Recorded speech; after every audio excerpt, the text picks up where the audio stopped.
Well, people usually like to wear the hottest trends, right? However, doctors warn that you need to choose function over fashion, especially when it comes to your feet. Dr. Zachary Vopel is here with us now, a foot and ankle specialist with Michigan Orthopedic Surgeons. Good morning. Morning. How are you? I am wonderful, thank you. So, what should people wear or look for when they're buying shoes or sandals? Well, probably the most important thing to consider is the size and fit of the shoe. Shoes that don't fit you the right way can cause foot pain, they can cause blisters, problems with alignment of the feet, problems with the nails, and even injury. So, really considering the size is important. The intended use of the shoe. So, the shoe that you buy to run errands on a Saturday is different from the shoe that you may wear for running for exercise, different from the shoe you might want to wear at work, or a shoe that you might buy for, say, hiking in the woods or being outdoors. And then the last thing to consider is most companies now have models that are designed specifically for the alignment of your foot. So you really need to consider the alignment of your foot, because if you have a high arch foot, a normal arch foot, or a low arch foot, there may be a particular model of shoe that is right for you. What do you tell people about flip-flops? Are they good or are they bad? Well, right, it's Michigan. We only have so many days of nice weather, so who doesn't love their Break out the flip-flops? flip-flops, right? Right. There are some situations where flip-flops are just fine.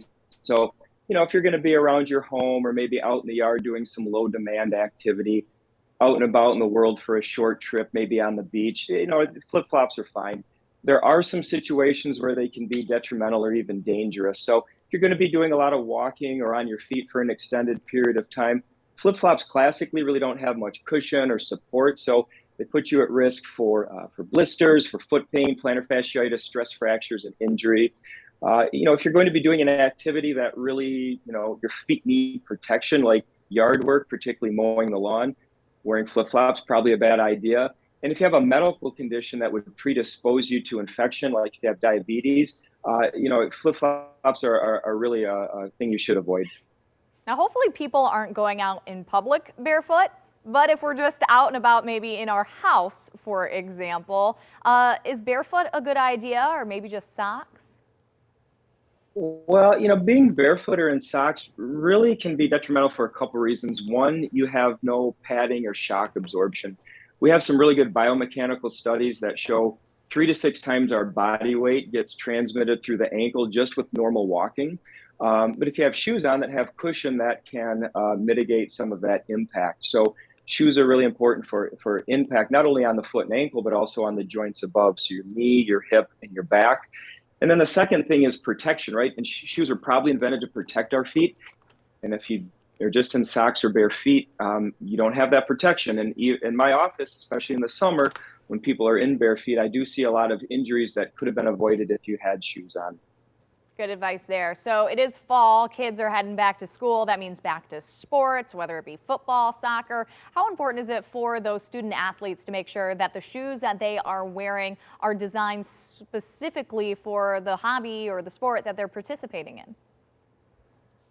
Well, that's a good point. That's really important. With the technology now, every sport really has a very specific and high-tech shoe for that sport. So, fall sports, take for instance volleyball. A volleyball shoe, the sole of the shoe is made to have good traction, but the base of the shoe is wider to prevent rolling the ankle over. So you can do those quick side-to-side motions, quick starting and stopping, without putting the ankle at risk for rolling over. And then the turf sports, like you mentioned, like football and soccer, those cleats are actually specifically designed for the specific sport. So a football cleat is typically longer, it's a different shape, it's made out of a different material, and even has a different configuration on the bottom of the cleat than a soccer cleat. So there are some definite differences that you need to consider. And the whole goal really is to maximize your performance, but minimize your risk of injury. And finally, where can people go to learn more about you? Maybe they're having a foot issue and they'd like to see you in person. Well, you can go to our website, miorthosurgeons.com, or look us up on any of our socials. Awesome. Dr. Zachary Vopel, thank you so much for being here with us this morning and giving us some pretty good advice.